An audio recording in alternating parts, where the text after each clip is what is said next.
নকল পণ্যের বড় চালান আটক সিলেটের কুলাউড়ায়।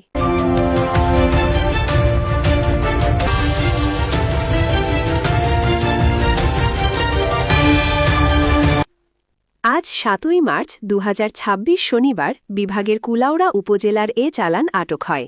কুলাউড়া থানা পুলিশের উপস্থিতিতে নকল মালের কারবারিদের আটক ও মালামাল জব্দ করা হয়। জানা যায়, কুলাউড়া শহরের মাগুরা এলাকায় ভাড়া বাসায় থাকতেন কয়েকজন ফেরিওয়ালা। তারা খুলনা বিভাগের কুষ্টিয়ার বাসিন্দা।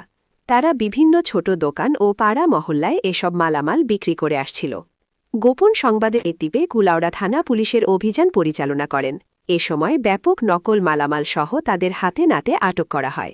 থানা পুলিশের পক্ষ থেকে সাংবাদিকদের বলেন, আমরা গোপন তথ্যের ভিত্তিতে জানতে পারি যে কিছু লোক বাইরে, বিশেষ করে কুলাউড়ার বাইরে থেকে এসেছে। তারা ফেরি করে বিভিন্ন নকল পণ্য মানুষের মাঝে বিক্রি করতেছে। এরকম একটা তথ্যের ভিত্তিতে আমরা মাগুরা এবং এই নতুন পাড়াতে অভিযান চালাই। অভিযান চালিয়ে সর্বমোট ৬ জনকে আটক করেছি। এদের সবার বাড়ি কুষ্টিয়া থেকে এখানে এসেছে। এই প্রোডাক্টগুলো আমরা মূলত যেগুলো সিজ করেছি, বিভিন্ন ধরনের বিভিন্ন ব্র্যান্ডের শ্যাম্পু, এটা বিপুল পরিমাণে।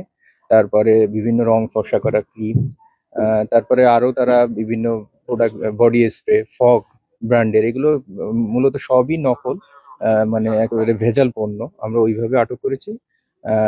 মোট ৬ জন আটক আছে। আমরা আইনগত ব্যবস্থা প্রক্রিয়াধীন আছে। ধন্যবাদ আপনাদেরকে। এগুলো নকল প্রোডাক্ট, মানে যেটাই হোক, এই যে আপনারা দেখবেন যে সেন্ট গুলো, এগুলো সর্বোচ্চ ১০০ টাকা করে দাম, এর বেশি না। এই যেগুলো আছে এগুলো কত কত বছর দেখবে? এগুলো আমরা বেশি ৪-৫ বছর, মশারি, বিছানার চাদর, আবার এই যে আপনার মেয়েদের যে ইয়েগুলো হ্যান্ড, জি ঈদ উপলক্ষে অন্তত আমরা ৭ জন। যাও